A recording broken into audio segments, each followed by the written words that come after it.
तो वो भी चीज जो है वो व्यवहार की दृष्टि से सही नहीं।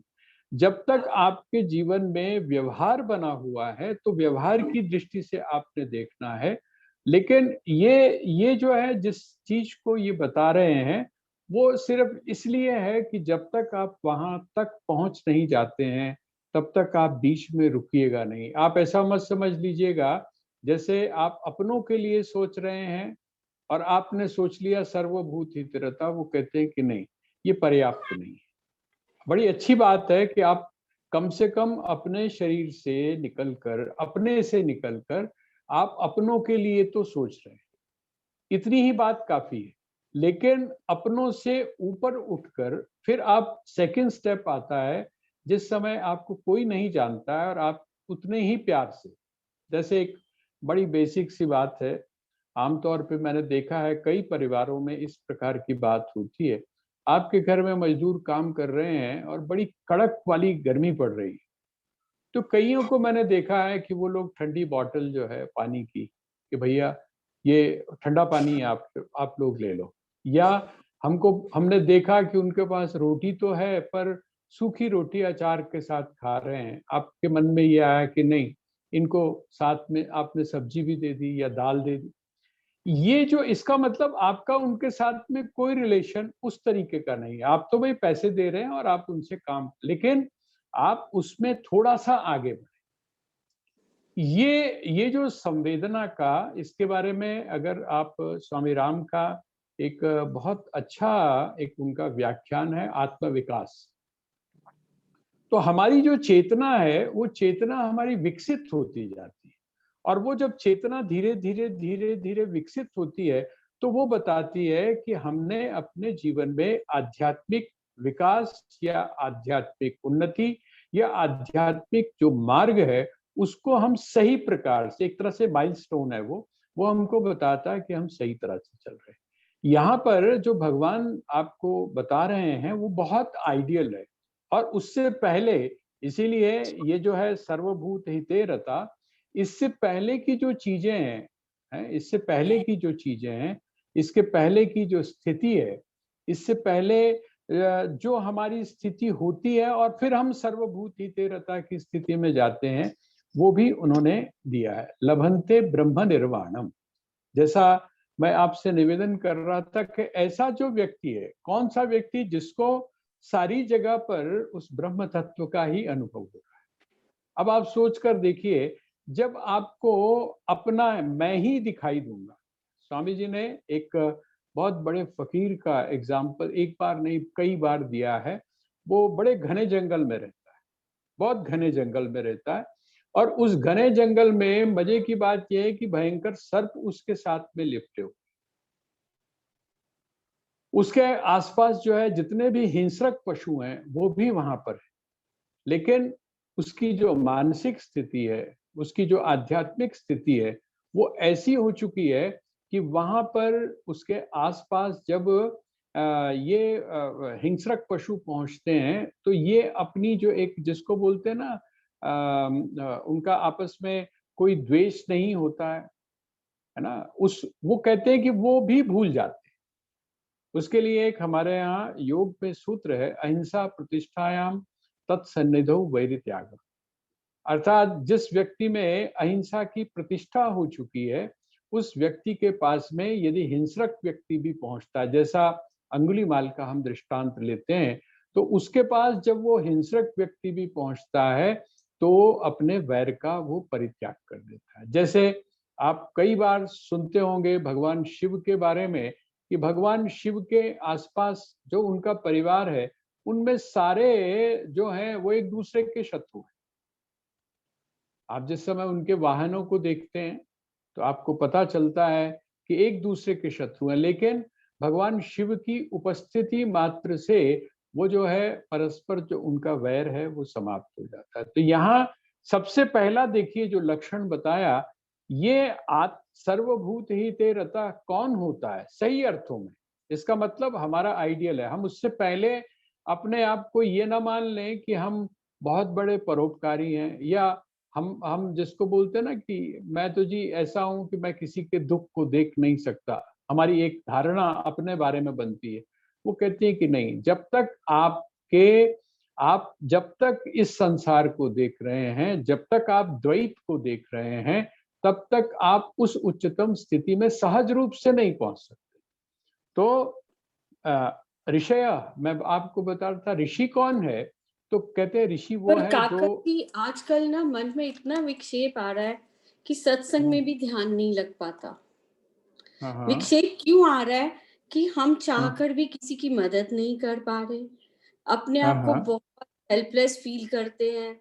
और हम्म, जैसे लोग कह रहे हैं जी हमें ऑक्सीजन नहीं मिल रही। हमारा एक एम्प्लॉई है, आज सुबह फोन करता है मेरी वाइफ की बहुत है, कुछ करो। चारों तरफ हाँ किया, कुछ कहीं नहीं है जगह। एप्स हाँ दिखाते हाँ हैं जगह है, रियलिटी में हाँ नहीं है। लोगों को हाँ जाते हाँ हुए देख रहे हैं। और हाँ हाँ अपने जानकार में बहुत क्लोज में किसी की बहुत ज्यादा तबीयत खराब हो गई है, पर वो सरकार ने ऐसे डीएम बनाए कि वो हॉस्पिटल नहीं मिल रहा। और उसने कहा जी कोरोना रिपोर्ट जबरदस्ती सबकी नेगेटिव दिखा रहे हैं। मतलब इतनी स्थिति खराब है कि अभी मैं इधर ही थी तो हमारा कोई और है, तो उसने बड़ी मुश्किल से कोई करनाल जाके हॉस्पिटल अरेंज किया, बच्चे के दोस्त का ही है। तो हम्म, अभी वो मुझे बता गया कि एम्बुलेंस ही नहीं अरेंज हो रही। इतनी हम्म, भयावह स्थिति है कि कहीं भी मन नहीं लग रहा। मन में बहुत मतलब हाँ भय भी हाँ, लगता है। मैं समझ रहा हूँ, नहीं नहीं, मैं समझ रहा हूँ उस तो बात इससे को। मतलब चारों लेकिन तरफ सुनते हैं, दवाइयों की ब्लैक, सिलेंडर ऑक्सीजन नहीं मिल रहा, सब कुछ नहीं मिल रहा। ये स्थिति में मतलब कहीं भी मन नहीं लग रहा। नहीं तो मैं हाँ सत्संग में हाँ इतनी अब नहीं लग रहा मन मेरा। हाँ हाँ, नहीं ये अच्छा अच्छा अच्छा लक्षण है। लेकिन देखिए, सवाल तो ये है कि ये अभी नहीं हुआ है। हम ये सोचें कि ये सिर्फ अभी हुआ है, ऐसा नहीं है। ये हमारी मानसिकता जो विकसित हुई है, ठीक है, ये मानसिकता हमारी विकसित हुई है। मेटलिस्टिक जो हमारी आस्था है वो ज्यादा होगी। हमने एक दूसरे के बारे में सोच, ये हमारी जो सोसाइटी है ना, ये जो सोसाइटी है, ये सोसाइटी की देन है। अब आप ये सोचिए, कल मुझे ही कोई एक बता रहे थे, बल्कि मेरा बेटा है, वो बता रहा था, कहता है मैं पतंजलि पे गया हूँ। उसको मैंने कहा एक मेडिसिन है, वो घर में या जो भी संपर्क में उनको बतानी शुरू कर दो। आरोग्य वर्धिनी करके एक वटी है, तो आरोग्य वर्धिनी अगर आप लेते हैं तो आपका इम्यून सिस्टम बढ़ता है, और अगर आपके अंदर विषाणु हैं तो वो भी बाहर निकलते हैं। वो कहता है कि मैं जब वहां पर गया हूँ, तो वहां पर एक एक बंदा 5-5 ले रहा है। और वो 5-5 क्यों ले रहा है, कहते हैं कि वो सारे परेशान हैं, क्योंकि पतंजलि का वो है शोरूम है, वहां पर मेडिसिन जो इस तरह जैसे ग्लोए है, यही साफ है। ये हमारी जो मनोवृत्ति है ना, ये मनोवृत्ति, इसीलिए आज जो हम लोग देख रहे हैं, ये तो आप ऐसा समझिए कि ये जो दबा हुआ था, ये जो जिसको बोलते ना, एक चीज बड़े दिनों से दबी हुई थी, और विपत्ति के समय वो चीज जो है वो निकल कर हमारे साथ, हमारी जो सोसाइटी है या हमारी जो सोच है, उसका हमको इस टाइम पता चल। इस समय देखिए, मेरा जो मानना है, देखिए हम लोग अपनी, जैसे अब आप अपनी तरफ से पूरी कोशिश कर रहे हैं, आप अपनी तरफ से पूरा प्रयास कर रहे हैं। पता नहीं आप लोगों को पता है या नहीं है, हमारे जो ओम प्रकाश जी हैं, यहाँ हमारे मिशन के जो प्रबंधक हैं, जो सब देखते हैं, उनके साथ में भी सेम प्रॉब्लम आ गई थी। बिल्कुल यही स्थिति, अभी भी शायद वो एडमिट हैं। तो मेरा कहने का मतलब क्या है कि हम कोशिश तो कर ही रहे हैं, हम प्रयास कर रहे हैं। अब अगर कहीं पर ऐसी कोई चीज, देखिए पूरा जो समाज है, उस समाज की स्थिति आप सब समझ रहे हैं। और उसके पीछे जो हमारी जो एजुकेशन है, हमारी जो शिक्षा है, और हमारे जो संस्कार है, उन संस्कारों का, और उसमें देखिए हम लोग भी कहीं ना कहीं इन्वॉल्व हैं। तो ये है, तो देखिए बड़ी दुखद स्थिति है, बड़ी भयावह स्थिति है। और इसीलिए हम मेडिसिन और ये सब चीजें तो करें, लेकिन जहां पर हम कर सकते हैं, एक तो लेवल देखिए ना, बिल्कुल लास्ट आ गया कि जब आप कुछ कर नहीं पा रहे हैं, तो वहां पर तो हमारे सामने सिर्फ एक ही चारा रह जाता है और वो रह जाता है प्रेयर का। ये स्थिति बिल्कुल ऐसे ही है जैसे कि आपको ये पता चले कि किसी को कैंसर है और वो बिल्कुल लास्ट स्टेज पे है, जब आपके हाथ की कोई बात नहीं। ये स्थिति वो वाली है। लेकिन जहां इससे हम अपने आप को विड्रॉ करके, लेकिन कई जगह ऐसी हैं जहां पर हम अभी काम कर सकते हैं। जैसे एक व्यक्ति क्या छिलके से कुंभ गिरा। बंद नहीं होना चाहिए था? नहीं, वो तो आपने शायद वो एक हमारा जो ग्रुप है उसमें मैंने डाला है। हिम शिखर करके एक ई है, उन्होंने मेरे से पूछा था, तो मैंने उनको यही सलाह दी थी कि परंपरा, बात सही है, परंपराओं का निर्वाह होना चाहिए, लेकिन हमारे यहाँ शास्त्र में भी आपद धर्म की चर्चा की गई। और उसका मैं आपको एग्जाम्पल सुनाऊं तो आप बड़े हैरान होंगे। और ये महाभारत का जो शांति पर्व है उसमें इसका जिक्र है। आपद धर्म का आपद ये प्लीज जरा म्यूट कर लीजिए। ये जिनका जिनका म्यूट नहीं हुआ है म्यूट कर लें वो। आपद धर्म का अर्थ क्या होता है उसका मैं आपको एग्जाम्पल दूंगा तो आपको अंदाजा लग जाएगा। कहते हैं कि एक बार बहुत भूख से कोई ब्राह्मण जो था, उसको ऐसा लग रहा था कि अब मैं मरा, अब पता नहीं जी पाऊंगा कि नहीं जी पाऊंगा। अचानक उसकी सामने की तरफ नजर गई तो एक शूद्र जो है, जिसको हम लोग शूद्र बोलते हैं, मैं उस टर्म में नहीं बोल रहा हूँ, लेकिन वो जो व्यक्ति वो है वो चावल खा रहा है। अब जब चावल खा रहा है तो उसने कहा कि मुझे भूख लगी है, मुझे चावल दे दो।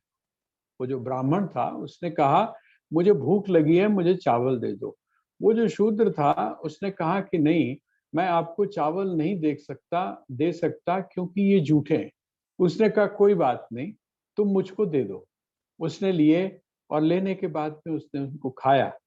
खाने के बाद में वो कहता है अब तुमने भोजन तो कर लिया, जो मेरे पास था वो मैंने तुमको दे दिया, अब पानी भी पी लो।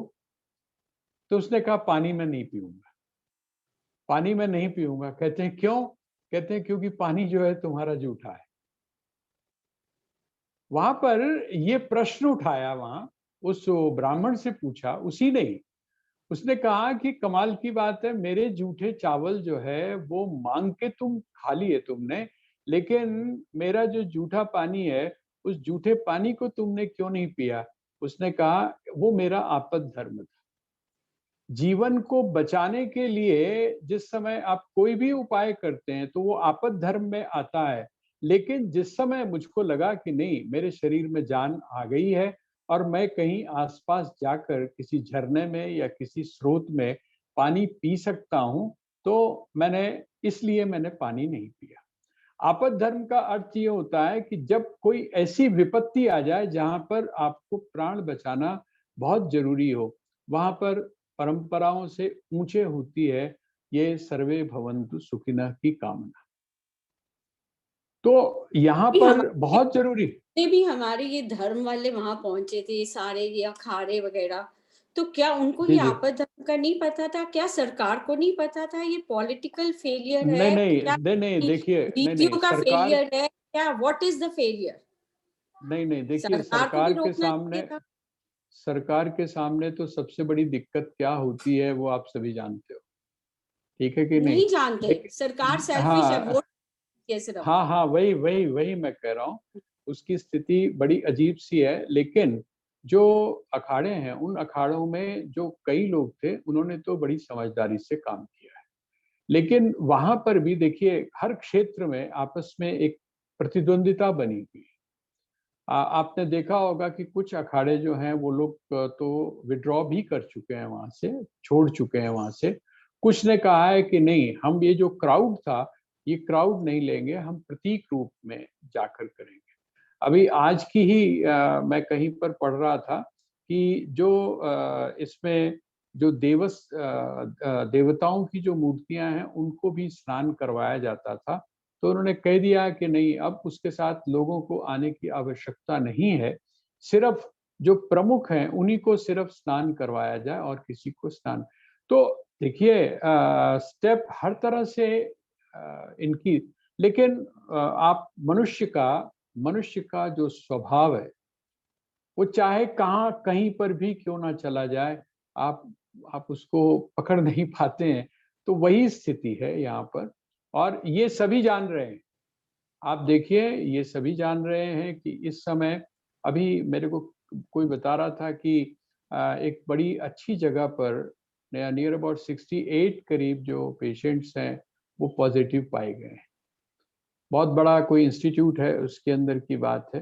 तो ये तो अभी देखिए, अगर हम लोग समझेंगे नहीं, अगर हम लोग नासमझी में रहेंगे और अपने हठ पर अगर रहेंगे, तो इससे समाज का बहुत बड़ा नुकसान होगा, हो रहा है। अब आप सोच सकते हैं, अच्छा हमारे यहाँ जैसा, अब जैसे हम लोग स्वाध्याय कर रहे हैं, स्वाध्याय हम लोग खुलकर बैठकर करते हैं, है ना? हम चिंतन करते हैं। इसकी जो वैल्यू है वो हमको तभी पता चलती है जब ऐसी स्थितियाँ आती हैं। अब मैं आपको बता रहा हूँ, मेरे बड़े अच्छे मित्र हैं, वो उस दिन अभी पीछे मुझे बोलते हैं, जिस समय 4 तारीख को हमारा प्रोग्राम समाप्त हो गया, तो मुझे वो कहते हैं कि हमने हरिद्वार जाना है, कोई व्यवस्था हो सकती है? मैंने कहा क्यों, जाना ज़रूरी है कोई? कहते हैं क्यों? उत्थे सोमावती अमावस्या दा स्नान नहीं करना हैगा? ਉਹਦੇ बाद फिर फलाना का स्नान करना है, फिर ढिकाना कहाँ करना है? मैंने कहा भाई ऐसा है, थोड़ा सा अलग हटके एक घाट है, वहां कर लो। कहते नहीं, करना भी ब्रह्म कुंड में है। अब आप बताइए कि जिस समय आपकी धार्मिक निष्ठा इस प्रकार की होगी, तो उसका परिणाम क्या होगा? और वो इसीलिए होती है क्योंकि हमारे जीवन से स्वाध्याय नाम की चीज, हमारे जीवन से जो शास्त्रों का जो चिंतन है वो समाप्त हो चुका है। हमें शास्त्र से कोई लेना देना नहीं है, हमें तो अपने हट से है। अगर उसने कुछ कहा है कि ऐसा करेंगे, तो हमने वैसा नहीं करना है। आप अगर सारी बैकग्राउंड्स देखेंगे, तो आपके सामने सारी चीज स्पष्ट हो जाएगी। लेकिन जो बात देखिए, समाज सबसे बड़ी बात ये है, सबसे बड़ी, कि जो वेद है या जो उपनिषद है, उस उपनिषद का जो सेंटर आइडिया है, सर्वे भवन्तु सुखिनः। स्वामी राम ने कहा सर्वम खलु इदम ब्रह्म। अगर आप दूसरों को नुकसान पहुंचाते हैं, तो आपको भी नुकसान होगा। और इतना ही नहीं, आपने श्रीमद् भगवद गीता में उल्टा भी पढ़ा होगा। यदि आप अपने आप को भी नुकसान पहुंचाते हैं, तो भी वो परमात्मा क्या कहते हैं? वो कहते हैं कि तुम ऐसा समझ लो कि तुम मुझको दुखी कर रहे हो। तो ऐसी जो स्थिति है, इसमें जो सेंटर आइडिया है उसको हम रखें। और बाकी देखिए, आता है, आक्रोश आता है, हमारे मन में आक्रोश आता है जब हम किसी गलत चीज को देखते हैं। लेकिन उसके लिए हमको फिर क्या करना पड़ेगा? देखिए, हमको ये करना पड़ेगा कि ये जो एक दौर निकल गया है, उसके बाद में फिर ये स्थिति हमारे सामने ना बने, उसके लिए हमको प्रयत्न करने की आवश्यकता। बाकी तो हम अपनी तरफ से पूरी कोशिश करें, हम अपनी तरफ से पूरा प्रयास करें। करने के बाद में भी यदि हमारे हाथ में चीज नहीं है, तो एक चीज हमारे हाथ में है, और वो है प्रार्थना, वो है प्रेयर। हम प्रार्थना तो कर ही सकते हैं, हम सर्वे भवन्तु सुखिनः इसकी प्रार्थना कर सकते हैं। जिस व्यक्ति के साथ में ऐसा कुछ घटित हो रहा है, उसके लिए हम प्रार्थना कर सकते हैं। और मुझे विश्वास है कि अगर हम थोड़ा सा प्रयास करें, है ना, तो हो जाएगा। इसमें निराश होने की आवश्यकता नहीं है। वो तो ये होता है कि जिस समय हमारे अपनों के ऊपर, हमारे अपनों के ऊपर जब इस प्रकार की चीज आती है। अभी मेरे ही एक रिलेशन में जो है, हमारे दूर के एक जीजा जी लगते थे, उनकी डेथ हो गई। और मैंने आपको बताऊंगा तो आप हैरान होंगे कि पूरे फैमिली के अंदर कोरोना है, उनकी अपनी पूरी फैमिली में कोरोना है। उनका जो अंतिम संस्कार है वो वहां पर हॉस्पिटल ने किया, और वहां पर कोई भी नहीं पहुंच पाया। अब ये भी स्थितियां हैं। तो हम इस समय बहुत ज्यादा धैर्य की आवश्यकता है। हम स्वयं भी धैर्य रखें, और जो भी इस दुख से या इस विपत्ति से निकल रहा है, उसको भी धैर्य बंधाने की कोशिश करें। हम लोग हिम्मत ना हारें और एक इस बात से एक सीख तो बड़ी जरूर ले लें कि भाई ये जो है आगे जब भी ये नीचे उतरेगा तो हम वो ज्ञान या वो जानकारी या वो विवेक लोगों तक पहुंचाने का प्रयास करें, जिससे व्यक्ति अपरिग्रह की स्थिति में होता है, जिससे व्यक्ति दूसरों के दुख को समझने का प्रयास करता है। लेकिन हमारे साथ बहुत बड़ी दिक्कत यह है कि तकलीफ आती है और जब वो चली जाती है तो फिर हम बहुत ज़्यादा नॉर्मल हो जाते हैं।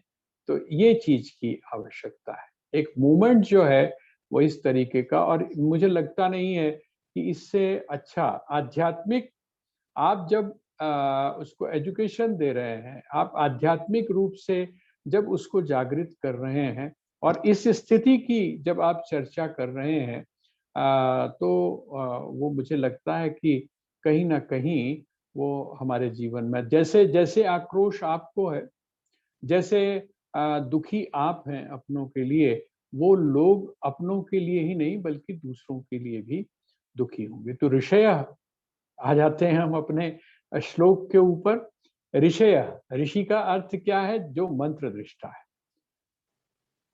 इसीलिए मैं आपसे निवेदन करता हूँ, और मैंने जिस समय भी रामायण की चर्चा की थी तो मैंने कहा था कि हम लोग भगवान राम ऋषियों के पास गए तो हमने ये तो देख लिया कि अमुक ऋषि से मिले, अमुक ऋषि से मिले, अमुक ऋषि से मिले, लेकिन अभी तो हमारे पास में सोर्स है। आप जब भी बैठें, आप एक ऋषि के बारे में, आप अत्रि के बारे में जानने की कोशिश करें।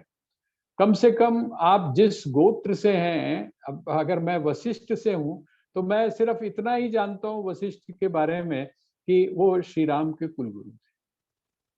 बस इससे ज्यादा मैं कुछ नहीं जानता हूँ।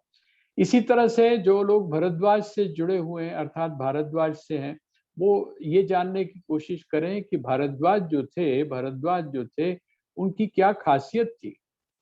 और जिस समय आप इन ऋषियों के बारे में जानना शुरू करेंगे तो आपको आश्चर्य होगा कि इन्होंने आध्यात्मिक रूप से ही लोगों को विकसित करने का प्रयास नहीं किया, बल्कि भौतिक समृद्धि में, जिसको हम विज्ञान, भौतिक विज्ञान बोलते हैं, उस भौतिक विज्ञान में भी इनकी बहुत बड़ी देन रही।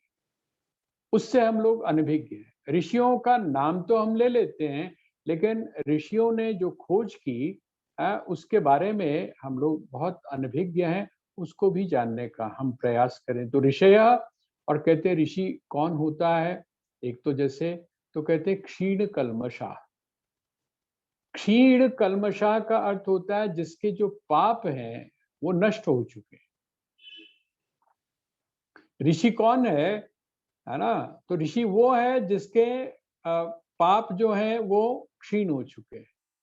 अच्छा, अब आप लोग श्रीमद् भगवद गीता बहुत दिनों से पढ़ रहे हैं, तो जब उसके पाप क्षीण हो चुके हैं तो इसका मतलब उसके साथ में दूसरी चीज कौन सी हुई? द्वंद का मैंने आपको कहा था, जब भी भगवान एक शब्द का प्रयोग करते हैं तो दूसरा आप अपने आप जोड़ लीजिए। उनके जैसे पाप क्षीण हो गए हैं, इसी तरह से उनके पुण्य भी क्षीण हो पुण्य बढ़ गए हैं। हाँ, पुण्य जो है वो भी क्षीण हो चुके हैं। इसका मतलब वो पाप और पुण्य से जब ऊपर उठते हैं, जिसको हमारे यहाँ अंग्रेजी में एक स्थिति कहा जाता है ट्रांस की, वो जो ट्रांस की स्थिति है, अब वहां पर जब वो लोग पहुंच जाते हैं तो क्या कहते हैं? ऋषय क्षीण कल्मषा छिन्न द्वैधा। यहाँ पर और स्पष्ट कर दिया कि जिनका द्वैत जो है, जिनका जो द्वंद है वो समाप्त हो चुका है। छिन्न, छिन्न का मतलब बिखर गया है। आप कैसे बोलते हैं? छिन्न भिन्न बोलते हैं ना, छिन्न भिन्न। तो छिन्न भिन्न को आप कैसे समझ सकते हैं? बड़ा बड़ा सीधा सीधा उसका एग्जाम्पल है कि जब बादल जो है, बादल इकट्ठे होते हैं, बादल इकट्ठे होते हैं, आप जब ऊपर की तरफ देखते हैं तो आपको लगता है कि अरे ये तो आसमान जो है वो पूरा बादलों से ढक गया है। इसका मतलब क्या है कि अब बस थोड़ी देर में बारिश होने वाली है, थोड़ी देर में बारिश होने वाली है। यहाँ पर हम लोग देहरादून में देखते हैं अपने आश्रम में मसूरी की तरफ से जब बादल चलते हैं गरजते हुए, तो हमको लगता है कि अब बारिश होने वाली है, लेकिन थोड़ी देर में हवा चलती है, और जब हवा चलती है तो हम क्या बोलते हैं? ये एक बड़ा अच्छा एग्जाम्पल है छिन्न शब्द का, है ना? वो क्या हुआ, हवा चली और हवा के चलते ही वो जो बादल थे वो सारे छितरा गए, वो छिन्न भिन्न हो गए। अर्थात वो जो उनमें एक एक एक जो संगठित रूप था, वो उनका संगठित रूप जब चला गया, तो इसको बोलते हैं। तो कहते हैं जिनका द्वैधा, द्वैधा का मतलब द्वैत, द्वैधा का मतलब द्वंद्व, जिनका जो द्वंद्व है वो सारा समाप्त हो चुका है। द्वंद्व समाप्त होने का मतलब जो लोग निर्द्वंद हो चुके हैं। द्वंद्व समाप्त होने का मतलब जो सुख दुख, हानि लाभ, जीवन मरण, इन सबसे अपने आप को थोड़ा सा ऊपर उठा चुके हैं। और यतात्मानः, यतात्मानः, यतात्मानः का अर्थ क्या है? जिनका अपने ऊपर पूरी तरह से नियंत्रण है, पूरी तरह से। यत आत्मानः अर्थात जो लोग आत्म संयमी हैं। देखिए, आत्म संयम बड़ा बड़ा इंपॉर्टेंट फैक्टर है। हम लोग इसको जिसको बोलते हैं कि इसके ऊपर कोई महत्व नहीं देते आजकल। जैसे अब आप लोग देख रहे हैं, आपने अक्सर सुना होगा कि जो जो फर्स्ट फेज था, उस फर्स्ट फेज में हम लोगों ने बहुत सावधानी बरती, हम लोग थोड़े से एहतियात बरती। लेकिन आजकल अगर आप देखेंगे तो हम ये जितना भी सब कुछ हमारे सामने घूम फिर कर आ रहा है, ये क्यों आ रहा है? ये इसलिए आ रहा है क्योंकि हमारा जो आत्म संयम है वो नहीं रहा।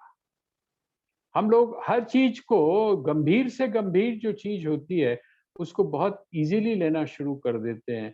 ठीक है, उसका परिणाम क्या होता है? इसीलिए हमारे यहाँ अथ योगानुशासनम, जिस समय योग शास्त्र को प्रारंभ किया गया महर्षि पतंजलि ने, तो कहते हैं अथ योग अनुशासन। अनुशासन का अर्थ क्या है?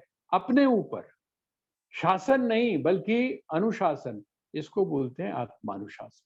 तो ये जो आत्मानुशासन है, ये हमारे लिए बहुत इंपॉर्टेंट यथात्मानः। और फिर आखिर में जाकर उन्होंने कहा सर्वभूत हितेरता। जब आप में ये सारी क्वालिटीज आ जाती है, जब आपकी दृष्टि कैसी हो जाती है, उसके मूल में क्या, लभंते ब्रह्म निर्वाणम। लो, वो व्यक्ति जो प्रत्येक स्थान पर उस तत्व को या सत्य को देखता है, जब ये दृष्टि हम में आती है, तो बाकी की जो प्रक्रिया है, बाकी के जो गुण हैं, वो एक एक करके हमारे व्यवहार में से प्रकट होना शुरू करते हैं। एक तो वो है जो आपके सब्जेक्टिव हैं। जैसे अब आपने भोजन किया, भोजन आपको अच्छा लगा, ये तो आपके अंदर की चीज है। लेकिन भोजन आपको अच्छा लगा, उसके बाद में आपके चेहरे के ऊपर जो प्रसन्नता आई, या आपके मुख से उस भोजन की प्रशंसा के लिए जो शब्द निकले, जिसने वो भोजन बनाया है उसके बारे में जब आपने पूछा, तब ये क्या है? ये वो जो भोजन आपने किया था, वो जो भोजन आपको अच्छा लगा, उसके प्रति की गई प्रतिक्रिया।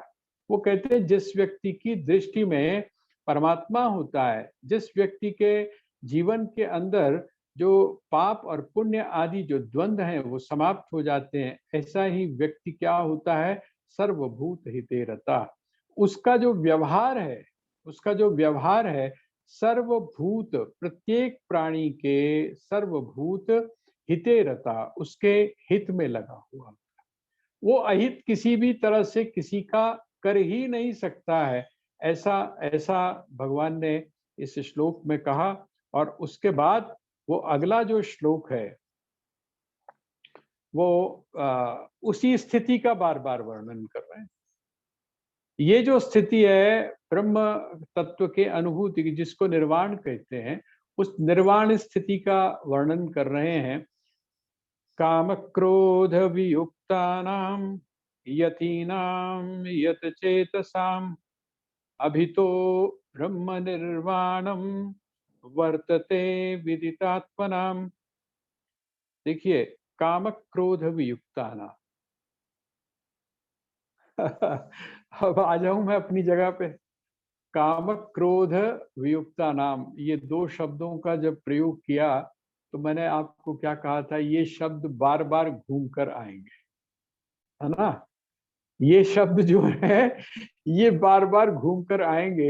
हमारी स्थिति कभी कभी ऐसी हो जाती है, जैसे हमें याद आता है कि बड़े दिनों से जो मास्टर जी थे, हमारे जो सर थे, उन्होंने कहा था कि भाई ये चीज याद कर लेना, और मास्टर जी ने भी पूछना भूल गए, या मास्टर जी ने जान के नहीं पूछा।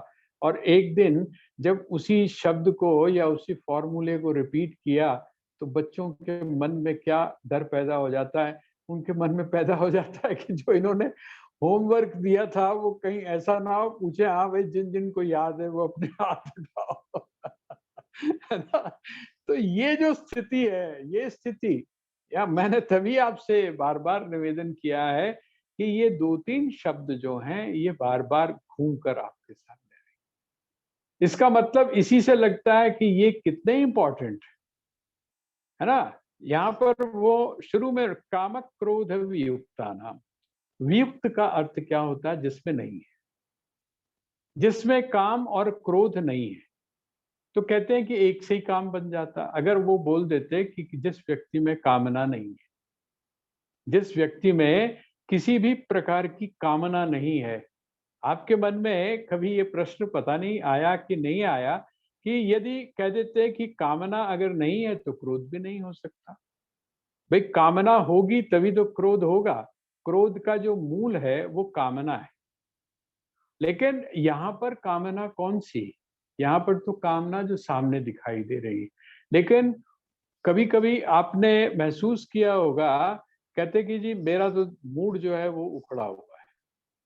आपको भी नहीं पता चलता कि आपका मूड जो उखड़ा हुआ है वो क्यों उखड़ा हुआ है। आपका अगर किसी से बात करने का मन नहीं कर रहा है तो क्यों नहीं कर रहा है।